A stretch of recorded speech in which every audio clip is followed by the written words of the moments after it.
أعوذ بالله من الشيطان الرجيم. بسم الله الرحمن الرحيم.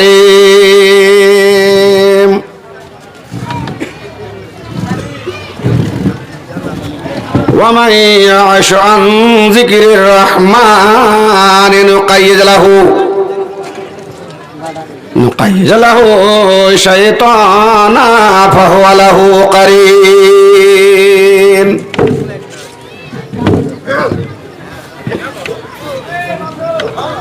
وقال الله تعالى في موضع آخر: ولا نذيقنهم من العذاب الأدنى دون العذاب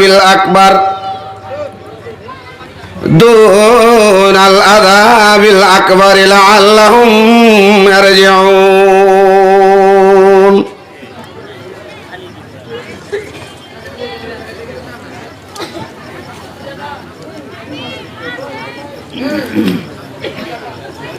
কোথায় স্বর্গ কোথায় নরক কি বলে তা বহুদূর। কোথায় স্বর্গ কোথায় নরক কি বলে তা বহুদূর। মানুষের মাঝে স্বর্গ নরক মানুষ এতে সুরাসুর। রিপুর তারণে মদের বিবিকে আইগো যখন লাই আত্মজ্ঞানীর নলকরণে তখনই পড়িতে হয়। প্রীতি প্রেমের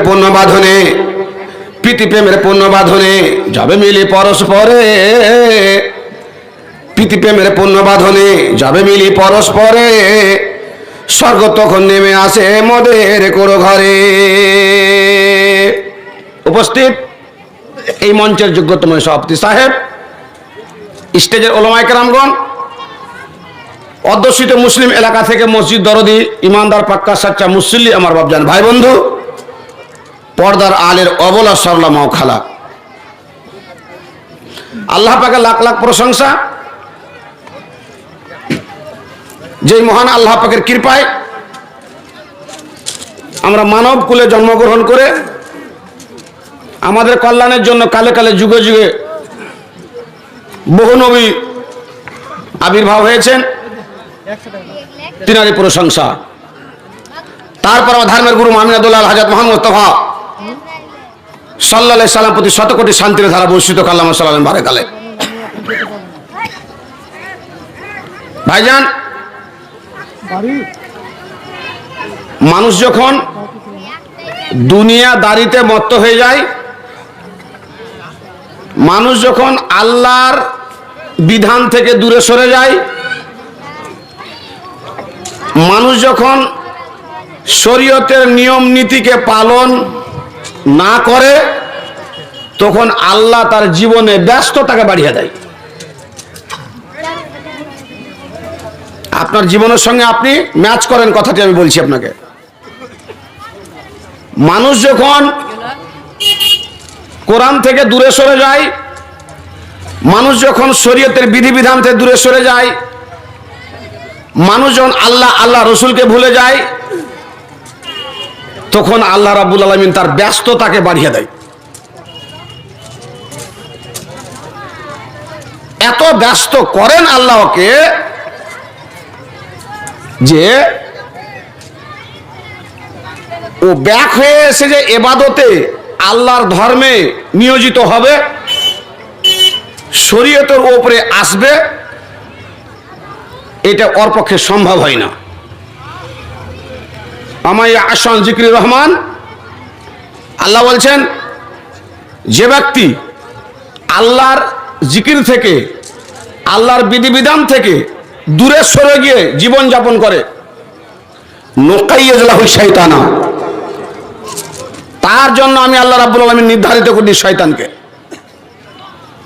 আর ফাহুয়া লাহু কারিন, সেই শয়তান তার বন্ধুতে পরিণত হয়ে যায়। একটা মেয়ে ছেলে যখন শরীয়তের বিধি বিধানকে লঙ্ঘন করে, শরীয়তের আইন কানুন নিয়মকে উপেক্ষা করে রাস্তাঘাটে সাজে সজ্জিত হয়ে আতর লাগিয়ে ফেয়ার এন্ড লাভলি ভিকো মেখে পর্দার গর্দা উড়িয়ে দিয়ে যখন চলে, তখন আল্লাহ পাক নবী বলছেন ইস্তাশরাফা শয়তান, শয়তান তার উপরে আরোহণ হয়ে যায়, তাকে বরণ করে নেয়। মেয়েটি যেই পরিমাণে সৌন্দর্য আছে, যত সুন্দরী মেয়েটি তার চাইতে বহু গুণে তাকে সৌন্দর্য করে শয়তান মানুষের সামনে উঠিয়ে ধরায়। জি ভাইজান, এটা হলো মুদ্রা কথা। এখন যখন আপনার জীবনের ব্যস্ততা, কাজ শেষ হয় না, সময় পাচ্ছেন না, একটা দিদি অসুস্থ আছে তোকে দেখতে যাওয়ার সময় পাচ্ছেন না, খালা অসুস্থ দেখতে যাওয়ার সময় পাচ্ছেন না, এত ব্যস্ত জীবনে। জি না, শাশুড়ি যখন ফের অসুখ হচ্ছে তখন সময় বেরিয়ে যাচ্ছে, শালি যখন অসুখ হচ্ছে তখন সময় বেরিয়ে যাচ্ছে। কিন্তু নিজের রক্তের রিলেটিভ, রক্তের সম্পর্ক, ডিসি টিসি হিমোগ্লোবিনের রক্তের গ্রুপের যখন লোকগুলো অসুখ হচ্ছে তখন আর সময় পাওয়া যায় না, ফোন করে বলছে ব্যস্ত প্রচুর, সময় পাই না, এ করছি সে করছি। জি না, ওটা নাই। আল্লাহ বলছে ওয়ালা নুযিকান্নাহুম মিনাল আযাবিল আদনা দুনাল আযাবিল আকবারে লাআল্লাহুম ইয়ারজিউন।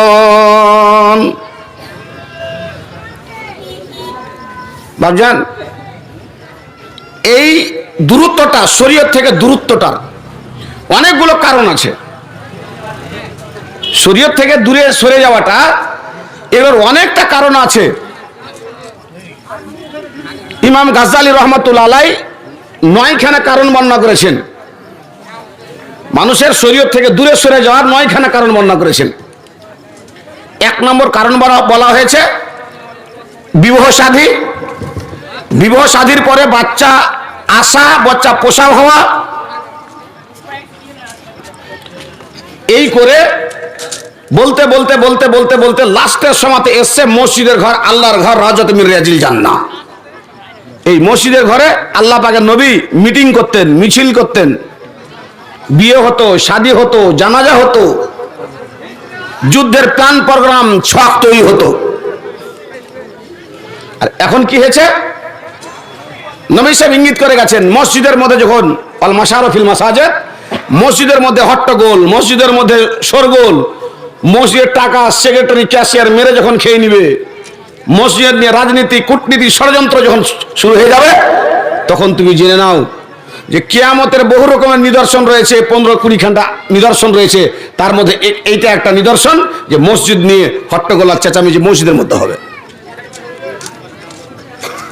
জি, শরীয়ত থেকে দূরে সরে যাওয়ার ইমাম গাজ্জালী রহমাতুল্লাহ আলাইহি যে কতগুলো কারণ বর্ণনা করেছেন, তার মধ্যে একটা কারণ উনি বলছেন, যখন তোমার পরিবেশটা, তোমার এনভায়রনমেন্টটা, তোমার সোসাইটিটা, তোমার মাহলটা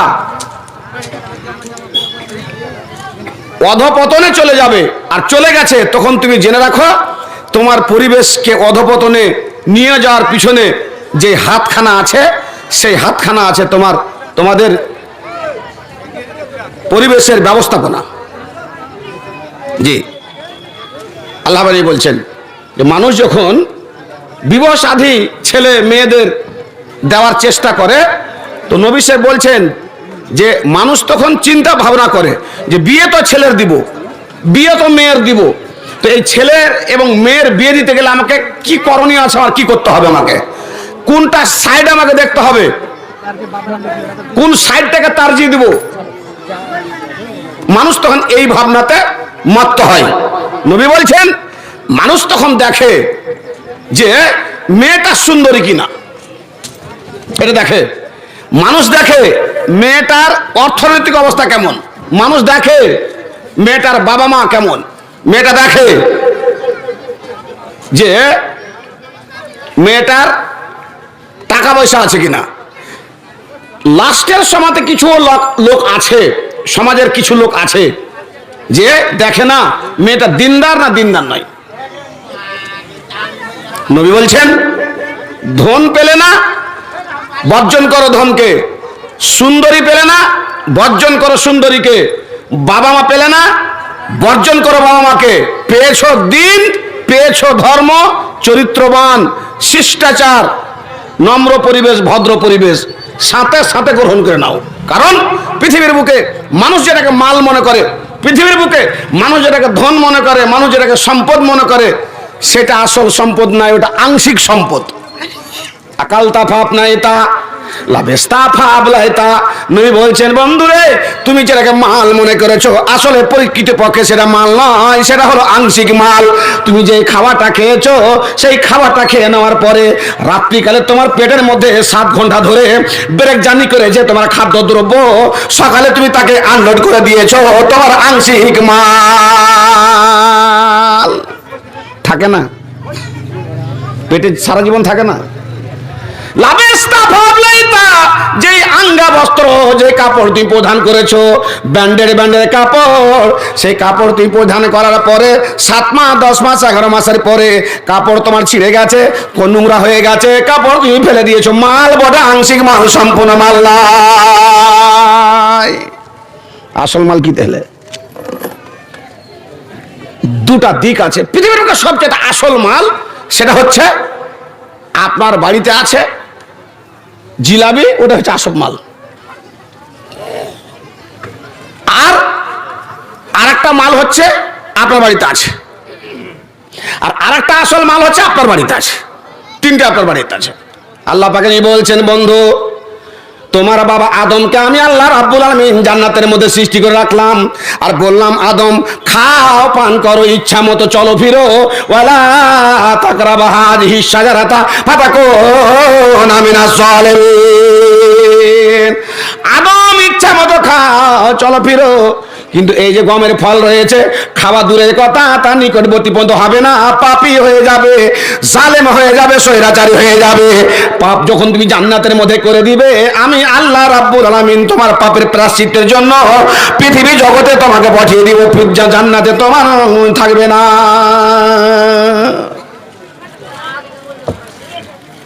ওর শান্তির জন্য আমি আল্লাহ তখন করলাম কি, যে এ তো খুব ছুটাছুটি করছে, তোর বাম দিকের হাড্ডি থেকে হাওয়াকে তৈরি করে শান্তি দিলাম। আর দুনিয়া কুল্লাহা মাতা ও খায়রু মাতাই দুনিয়া আলমারাতুস সালেহা, পৃথিবীর বুকে সমস্ত জিনিস মানুষের জন্য উপহার। জামিয়া আল্লাহ কোরআনে বলছে সমস্ত কিছু তোমাদের জন্য কুরবান, সব তোমার জন্য কুরবান। আর সবের মধ্যে সবচাইতে উপভোগের জিনিস, সবচাইতে মনের মানুষ, সাগর সিঁচানো মানিক,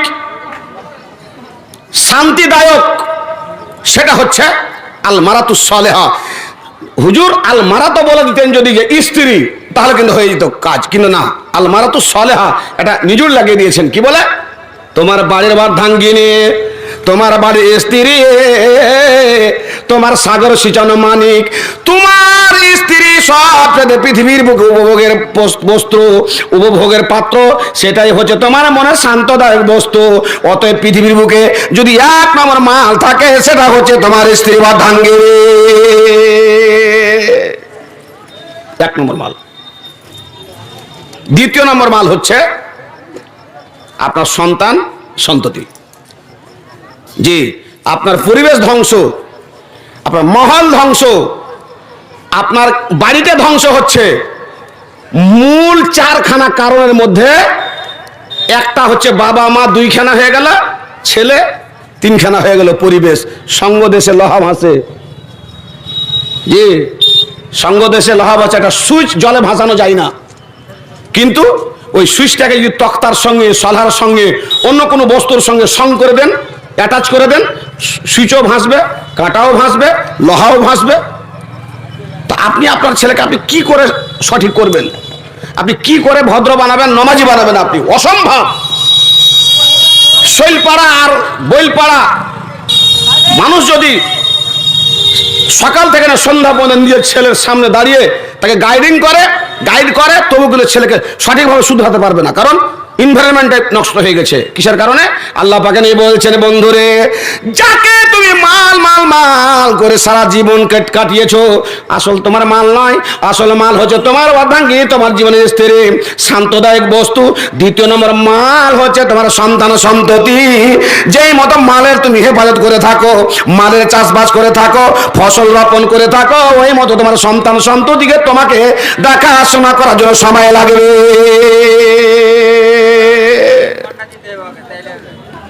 জি, সন্তান আর সন্ততি হচ্ছে আপনার জীবনের আসল মাল। আপনি টাকা মসজিদে দান করে গেলেন, আপনি ধান দান করে গেলেন, নেকি আপনার কবরে পৌঁছিবে।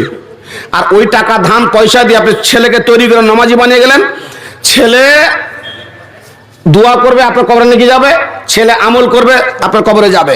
কিছু কিছু ফতুয়া শুনেছেন রমজান মাসে, যে বাপ মারা গেছে, বাপের নামে আমি রোজা ইফতার করাবো, মওলানা নেকি পাবো। ফতুয়া এগুলো। জি, আরে বাপ দুনিয়া থেকে চলে গেছে, জমি ছেড়ে গেছে, জায়গা ছেড়ে গেছে, ছেলেকে ছেড়ে গেছে, মেয়েকে ছেড়ে গেছে, বাবার নাম কেন নিতে হবে? জমিটা বাবার ছিল না, ছেলেকে দিয়ে গেছে।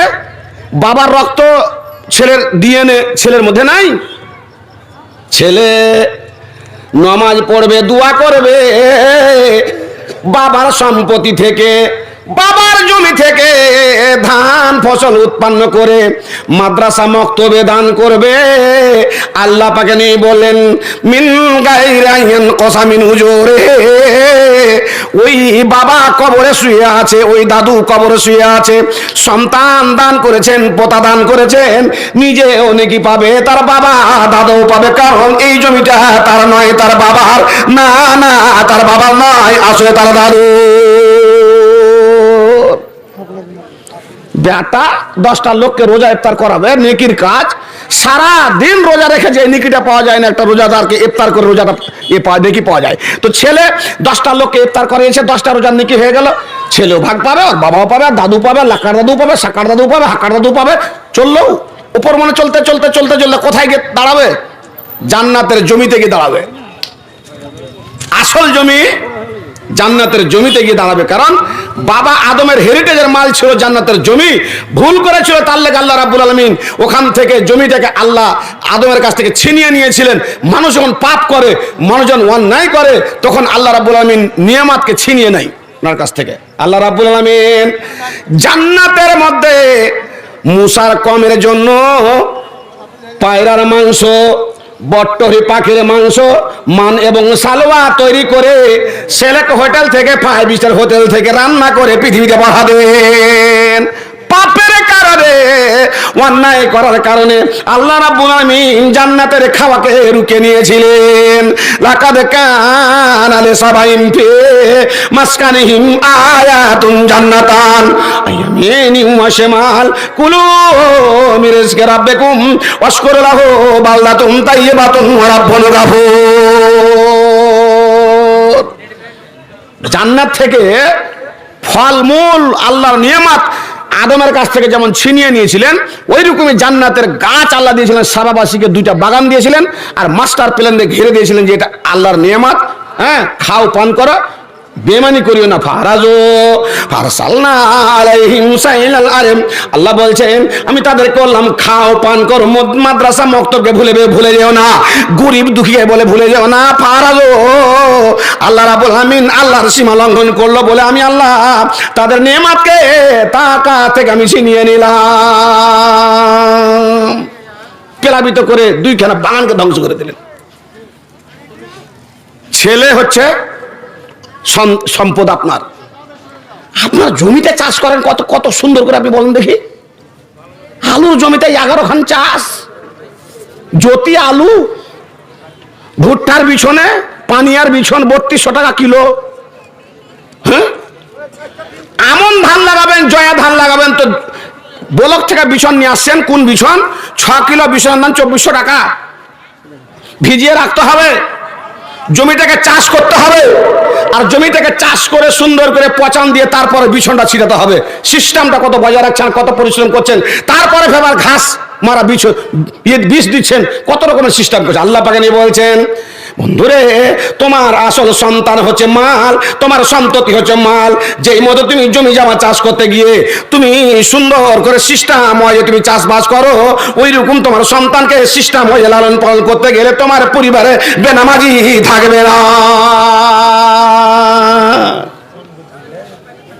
যে পরিবারের সময় দেন না, ধন ইনকাম করতে সময়, জমি চাষের সময়, সকাল হলো কোথায় না তো স্ট্যান্ড, প্রত্যেক 4টা গ্রাম 3টা গ্রাম মিলে স্ট্যান্ড হয়েছে। এটা কিয়ামতের আলামত, এটা কিয়ামতের আলামত।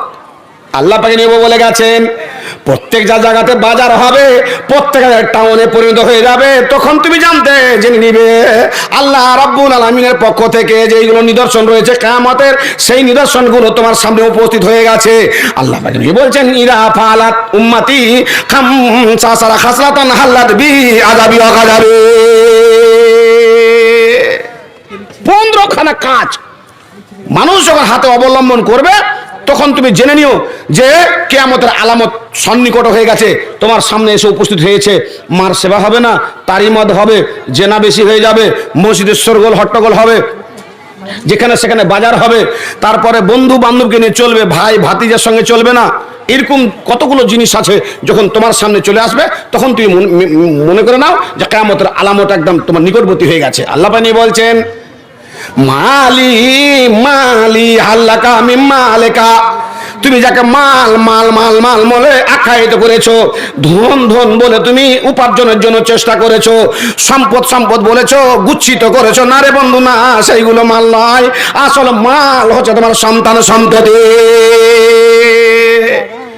যারা জুলুন এলাম নবী সাল্লাল্লাহু আলাইহি সাল্লাম قال ইয়া রাসূলুল্লাহ ইয়া হাবিবাল্লাহ, হুজুর গো আমি আমার বাবার সন্তান, ইনকাম করে পকেটে পয়সা ছিল, বাবা চাইলো পয়সা বাবাকে দিলাম, আবার চাইলো বাবাকে পয়সা দিলাম, আবার চাইলো বাবাকে পয়সা দিলাম, কিছু পয়সা গুচ্ছিত করে রেখেছি, বাবাকে দেওয়ার ইচ্ছা হয় না, ভবিষ্যতের জন্য রেখেছি, বাবা চাইছে আমি দিই নাই, বলেন দেখি পাপ হবে গুনাহ হবে নাকি? পাপ হবে? বাবা পয়সা চেয়েছে, 4টা ছেলে যা দিল্লিতে, আরে সুবহানাল্লাহ, স্ট্যান্ডের দোকান দিয়ে মোবাইলের দোকান করছে, গুগল পে মাত্র বেটা টাকা ঢোকালছে, খালি এটিএম আর গুগল পে আর ফোন পে, ব্যস্ততা। আর ওই ছেলের টাকা নিয়ে বাড়ি গাড়ি দুনিয়া করলো, ছেলের বিয়ে হয়েছে, আর বিয়ে হওয়ার পরে ছেলেটা মারা গেল।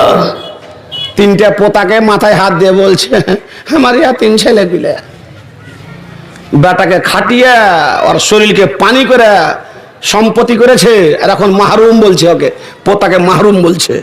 আস্তাগফিরুল্লাহ রাব্বি মিন কুল্লি যামব। মাওলানা বদরুদ্দীন একটা বই লিখেছেন এই সম্বন্ধে।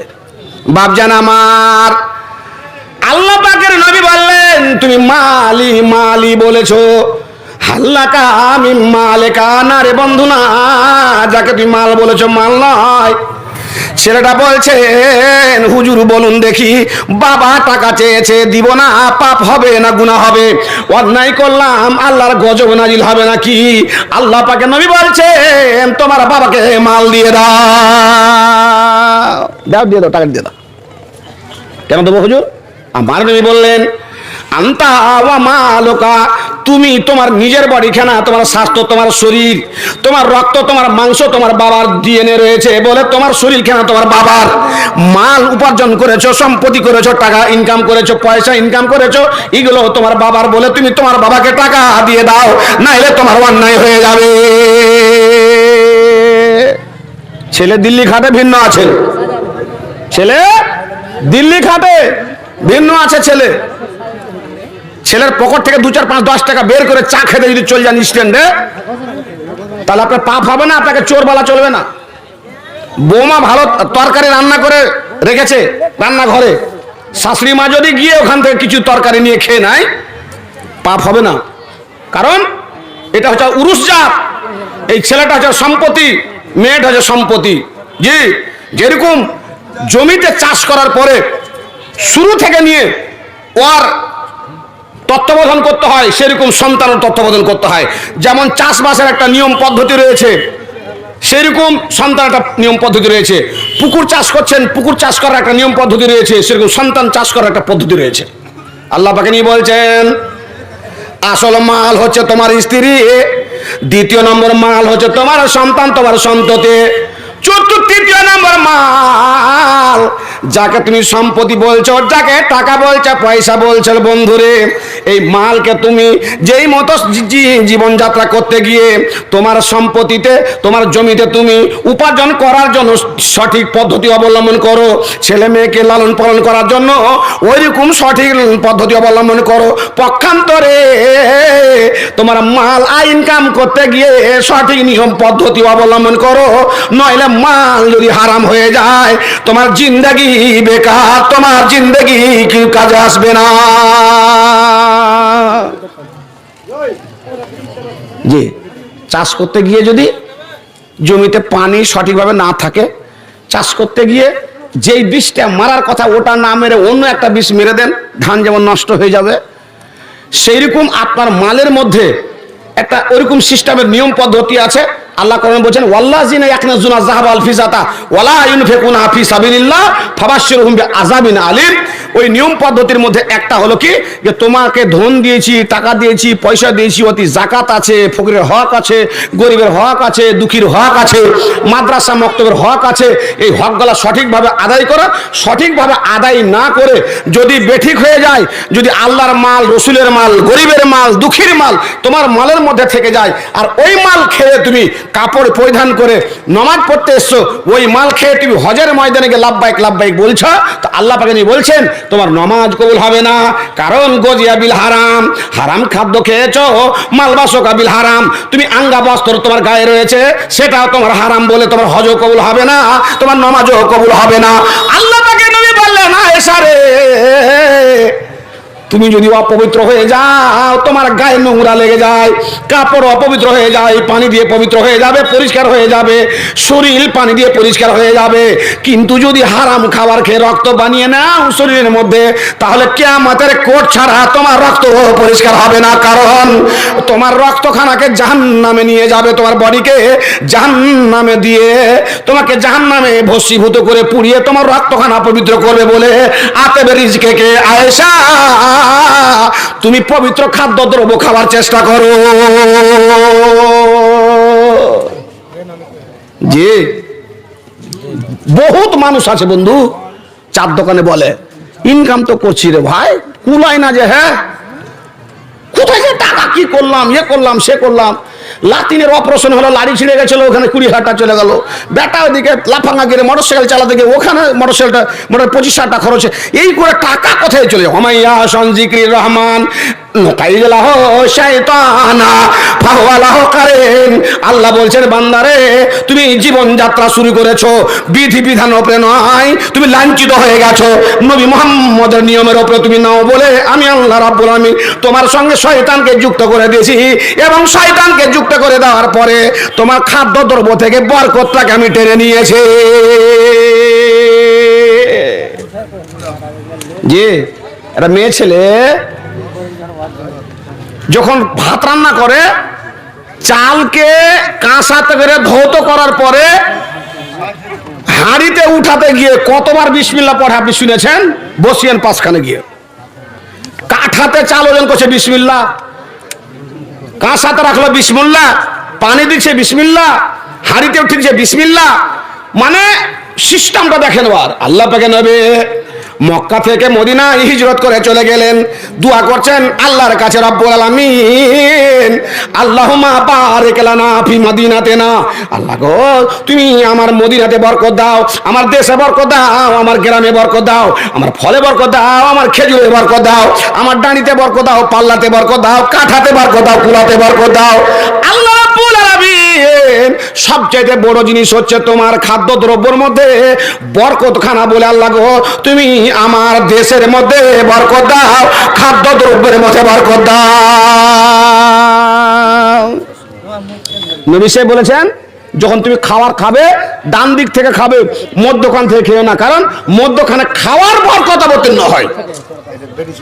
হাতটা চেটে খাবে, কারণ হাতের কোনটা খাবারে তোমার বরকত থেকে গেছে ভিতরে তোমার যাবে না, অসুবিধা হয়ে যাবে। আজকে সায়েন্সে প্রমাণ করে দিয়েছে সবচাইতে হজম শক্তিকার পৃথিবীর বুকে কয়েকটা জীবজন্তু আছে, তার মধ্যে সাপ আর আপনার হচ্ছে কুমির, বড় বড় অ্যানাকোন্ডা সাপ গলা, অজগর সাপ গলা হরিণ খেয়ে নিয়েছে, পেটের মধ্যে পেটটা ফুলে আছে। আপনি যান দক্ষিণ আফ্রিকার জঙ্গলে, গুগলে যান, গিয়ে দেখেন খাচ্ছে, হরিণ খাচ্ছে, বড় বড় মানুষ খেয়ে নিয়েছে। 4টা মানুষকে খেয়ে নিয়েছিল, 2টা সাপে, 2টা করে মানুষ খেয়েছে একটা সাপে। ভাবজান, আমি আপনাকে কি বলতে চাইলাম যে ওর মধ্যে আল্লাহ রাব্বুল আলামিনের হজমের পচন ক্ষমতা যে কত রেখেছে, গোটা গোটা হরিণ গোটা গোটা মানুষকে খেয়ে নিচ্ছে, আর কয়েকদিনের মধ্যে পচে শেষে হলো। আল্লাহ রাব্বুল আলামিন বললেন, লা তাকুলু ফি ওয়াসতিতাম, খাদ্যদ্রব্য খেতে গিয়ে খাওয়ার মধ্যখান থেকে খাবে না, কারণ তুমি জানো না আল্লাহর পক্ষ থেকে তোমার খাওয়ার বরকতখানা খাওয়ার মিডিলের মধ্যে অবতীর্ণ হয়। বাম থেকে খাবে না, ফাইনা শাইতান ইয়াকুলু বিশমালিহি, শয়তান খাবার বাম দিক থেকে খায় বলে ওই খাওয়ার বরকতটা তোমার দরকার রয়েছে। হয়তো ওই খাবারের মধ্যে তোমার পচন ক্ষমতা রয়েছে, হয়তো ওই খাবারের মধ্যে তোমার বরকত রয়েছে, যেই বরকতটা তোমার শরীরের মধ্যে লাগবে বলে আল্লাহ পাকের নবী এই কথা বলে গেলেন। আপনার সংসারে সঠিক নিয়ম পদ্ধতিতে পালন হয় না বলে অরাজকতা এবং ছেলে মেয়েকে কন্ট্রোলে আনা গেল না। আজকে আপনার বাড়িতে আপনি বাড়ি দিয়েছেন বক্স সিস্টেম, আর বক্স সিস্টেম বাড়ি দেওয়ার পরে বাড়ির ভিতরে বাথরুম আর লাইট করেছেন, আর ফের নাইট লাইট, নাইট বল, বল তো নাইটই হয়, বল দিনে জ্বালায় না কেউ, রাত্রি জ্বালায়। বল মানে রাত্রি জ্বলে বল, তো তাকে ফের বলছে নাইট বল। রাত্রের বল তো দিনের বল কোনটা? দিনের বল কোনটা? জি, আজকে আপনাকে আমি হাদিস থেকে আর কোরআন থেকে আর সায়েন্সে আপনি খালি শুধু মোবাইলে গিয়ে দেখলেন, আপনার বাড়িতে যদি নাইট বল থাকে, রাত্রে পুলুক পুলুক বল জ্বালিয়ে যদি আপনি ঘুমান, তো এটাকে আগে কুড়েল দিয়ে ভেঙে ফেলেন, তারপর ঘুমাবেন আপনি। সে ওয়াজ করতে ডেকেছি, লাইট ভাঙতে লাগেনি। জি, আপনার বাড়িতে বাথরুম যদি থাকে তো ওটা শয়তানের ঘর, ওটা শয়তান থেকে ফেরেশতার ঘরে পরিণত হয়ে যাবে। কখন? যখন ছেলে মেয়েকে নিয়ে আপনি বসবেন, যাতে আপনার ডাইনিং রুমে আর বসার পর একটা সুন্দর করে মিটিং করবেন, আর মিটিং এর নাম রাখবেন তাবলিগি জলসা, আর বলবেন বেটিরে নোংরা জায়গাতে থাকে শয়তান, পায়খানা থাকে শয়তান, শয়তান পায়খানা থাকে বলে আল্লাহ পাকের নবী, দয়ার নবী নবী মুহাম্মদ যখন পায়খানাতে যেতেন তখন আবাদা অনেক দূরে হেঁটে চলে গিয়ে পায়খানা করতেন। পায়খানাতে নোংরা গন্ধ আসে এবং শয়তান সেখানে বাস করে। বেটিরে ঘরের মধ্যে পায়খানা বানিয়েছি, প্রতি ঘরে ঘরে পায়খানা বানিয়েছি। আল্লাহ রাব্বুল আলামিন কোরআনে বলেছেন, কো আনফুসাকুম ওয়া আহলিকুম নারা, তুমি নিজে বাঁচো সার্বিক দিক থেকে, তোমার পরিবারকে বাঁচাও সার্বিক দিক থেকে, তোমার স্ত্রীকে বাঁচাও সার্বিক দিক থেকে। পক্ষান্তরে এই সার্বিক দিক থেকে বাঁচতে গেলে জাহান্নাম থেকে তুমি বাঁচবে। বেটি পোতা নাতিকে সবকে বুঝিয়ে বলতে হবে, যখন বাথরুমে তুমি ঢুকে যাবে তখন ঢুকার আগে বলবে আল্লাহুম্মা ইন্নী আউযু বিকা মিনাল খুবুসি ওয়াল খাবায়েস। এই দোয়া পড়ে যখন বাথরুমে ঢুকে যাবে, সেই বাথরুম তার শয়তানের ঘর থাকবে না। শয়তানের চোখে আঁসু গ্যাস লেগে যাবে, অন্ধ হয়ে যাবে, শয়তান বাথরুম থেকে পালিয়ে যাবে, শয়তানের ঘর আর থাকবে না। 44 দিন না 45 দিন থেকে দিল্লির বর্ডারে কৃষক বসে আছে, সোশ্যাল মিডিয়াতে অ্যাক্টিভ, সোশ্যাল মিডিয়াতে শেয়ার করে যান, অ্যাক্টিভ করে যান। জি, কৃষক, আপনি কৃষকের সন্তান, অন্নদাতা হচ্ছে কৃষক। আজকে 61 জন কৃষক মারা গেল, আর সরকার এখন নড়ে হিলে বসেনি। বুঝতে পেরেছেন? আজকেই বললো, এখনই বললো যে এই আইন যদি বাতিল করা হয়, তো অনেকগুলো আইন হয়েছে, ওই আইনগুলো বাতিল করতে হবে, তার জন্য সরকার আইনটা বাতিল করে না।